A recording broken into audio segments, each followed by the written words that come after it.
Assalamualaikum warahmatullahi wabarakatuh. Lagi-lagi kau moten main framing lucu. Seorang pendeta yang membahas debat Ustaz Ipung dengan Ibu Fadilah. Anehnya makin kesini makin kelihatan kalau isi videonya itu lebih banyak framing daripada pembahasan ilmiah. Kalau memang yakin menang secara ilmiah, kenapa yang diserang malah personal orangnya, bukan isi argumennya? Ini yang lucu. Orang ini mengejek, Ustadz baca bahasa Arab tapi tidak tahu arti. Oke, sekarang saya balik tanya dengan standar yang sama. Berapa banyak jemaat gereja yang hafal ayat bahasa Yunani dan Ibrani? Berapa banyak pendeta yang benar-benar ahli grammar Koine Greek? Berapa banyak yang bisa baca Kodeks Sinaiticus langsung tanpa bantuan terjemahan?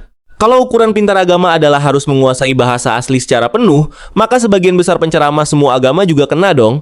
Jadi jangan bikin standar yang cuma dipakai untuk menjatuhkan lawan. Lalu nih orang bilang, terjemahan bisa salah, tapi naskah asli tidak salah. Nah, ini lebih menarik lagi. Naskah asli yang mana? Karena dunia akademik Kristen sendiri mengakui autograf asli Alkitab itu sudah tidak ada, hilang. Yang ada hanyalah salinan manuskrip yang jumlah variannya ribuan. Jadi ketika Bapak bilang, kembali ke teks asli, itu sebenarnya slogan yang indah didengar, tapi problematis dalam akademik. Karena yang dipakai hari ini adalah hasil rekonstruksi teks, bukan manuskrip original tulisan tangan Nabi atau murid Yesus. Dan ini bukan kata saya, ini pengakuan para ahli biblical studies sendiri. Lalu soal MSG Bible. Benar, MSG itu paraphrase. Tapi lucunya, nih orang seolah mau menyederhanakan masalah seakan-akan, oh, cuma MSG yang beda. Loh, NIV beda dengan KJV, ESV beda dengan NLT. Jumlah ayat saja ada yang hilang di sebagian versi modern. Jadi jangan framing seolah semua aman lalu cuma MSG yang bermasalah. Belum lagi ayat-ayat seperti Markus 16-9,20, Yohanes 7-53,8-11 yang bahkan dalam banyak Bible modern diberi catatan manuskripnya dipertanyakan. Ini bukan fitnah, ini fakta akademik. Nah, sekarang kita masuk ke teknik framingnya. Dia membuka video dengan cerita lomba cerdas cermat yang viral. Kenapa? Karena dia mau menanamkan sugesti ke penonton sejak awal. Nih, ada ketidakadilan. Nih, ada orang benar tapi disalahkan. Secara psikologis, penonton sudah diarahkan sebelum pembahasan dimulai.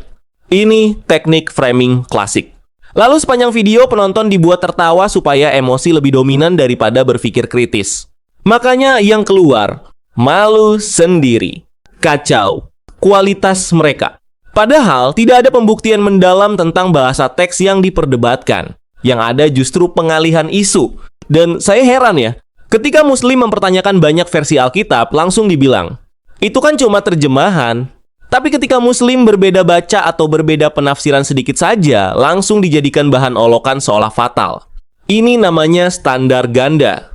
Kalau perbedaan dianggap wajar untuk pihak sendiri, maka wajar juga untuk pihak lain. Jangan bikin aturan yang berubah-ubah tergantung siapa yang sedang dibela. Dan satu lagi, saya perhatikan video seperti ini sering bukan untuk mencari kebenaran, tapi untuk memberi hiburan kemenangan kepada kelompok sendiri. Yang penting penonton merasa, wah pendeta, kita menang. Wah lawannya malu. Padahal dalam diskusi ilmiah, yang dicari itu kebenaran, bukan tepuk tangan. Karena orang yang benar-benar kuat argumennya biasanya tenang, tidak perlu sibuk mengejek. Jadi teman-teman, setelah menonton reaction tadi, justru saya makin sadar. Kadang framing lebih keras daripada fakta. Kadang olokan lebih banyak daripada analisa. Dan kadang orang terlihat menang hanya karena editan dan suasana video mendukung dia. Sekian, silakan pikirkan dengan kepala dingin. Jangan telan framing mentah-mentah. Wassalamualaikum warahmatullahi wabarakatuh.